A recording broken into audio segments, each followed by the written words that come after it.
ये वीडियो एक real crime case पर आधारित है। इसमें बताई गई जानकारी पब्लिक डोमेन न्यूज़ सोर्सेस पर आधारित है। ये कंटेंट सिर्फ शिक्षा और जानकारी के उद्देश्य से बनाया गया है। दोस्तों, कभी कभी जिंदगी की कुछ ख्वाहिशें इतनी भारी पड़ जाती हैं कि उनका अंजाम सिर्फ आंसुओं पर नहीं बल्कि खून पर लिखा जाता है। आज की कहानी है वाराणसी के शिवपुर एरिया की, जहां एक 45 साल की आंगनवाड़ी सेविका की हत्या ने पूरे शहर को हिलाकर रख दिया। इस कहानी में है अवैध प्यार, ब्लैकमेल, झूठी रॉबरी और एक ऐसी जिद जो मौत का सबब बन गई। चलिए पूरी कहानी शुरू से जानते हैं। वाराणसी के शिवपुर इलाके में रहने वाली अनुपमा पटेल, जिसे लोग चिता के नाम से जानते थे, एक सरकारी आंगनवाड़ी सेविका थी। शांत स्वभाव, सम्मानित जिंदगी और पति शैलेश जो सुबह सुबह दूध बेचने जाते थे। उस दिन भी रोज की तरह शैलेश सुबह घर से निकले और घर पर अकेली थी अनुपमा। लेकिन किसी ने नहीं सोचा था कि ये सुबह उनकी जिंदगी की आखिरी सुबह बन जाएगी।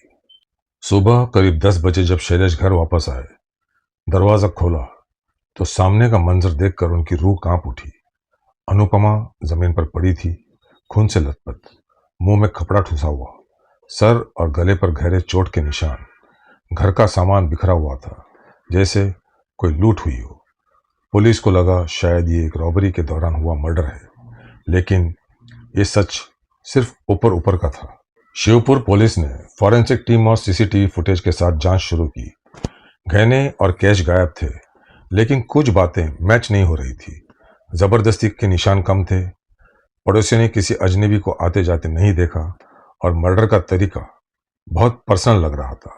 पुलिस को शक होने लगा, ये लूट नहीं, प्लान्ड मर्डर है।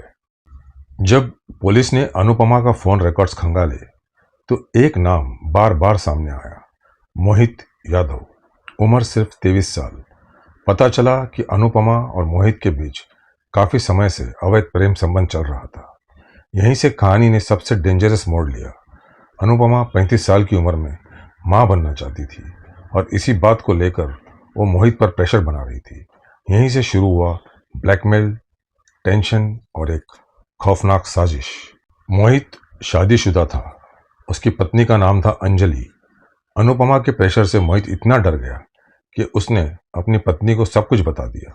दोनों ने मिलकर फैसला किया, अगर अनुपमा जिंदा रही तो जिंदगी बर्बाद हो जाएगी, और फिर उन्होंने रचा एक निर्दयी साजिश। उस दिन सुबह जब अनुपमा घर में अकेली थी, मोहित और अंजलि घर के अंदर घुस गए। पहले अनुपमा का गला दबाया गया, फिर सिलबट्टे जैसे भारी चीज से सिर पर वार, मुंह में कपड़ा डाल दिया गया ताकि कोई आवाज ना निकले, और बाद में मर्डर को लूट का रूप देने के लिए गहने और कैश ले लिए गए।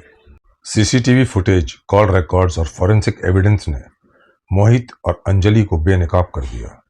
पुलिस के सामने मोहित टूट गया और उसने पूरा जुर्म कबूल कर लिया। लूट का नाटक फेल हो चुका था।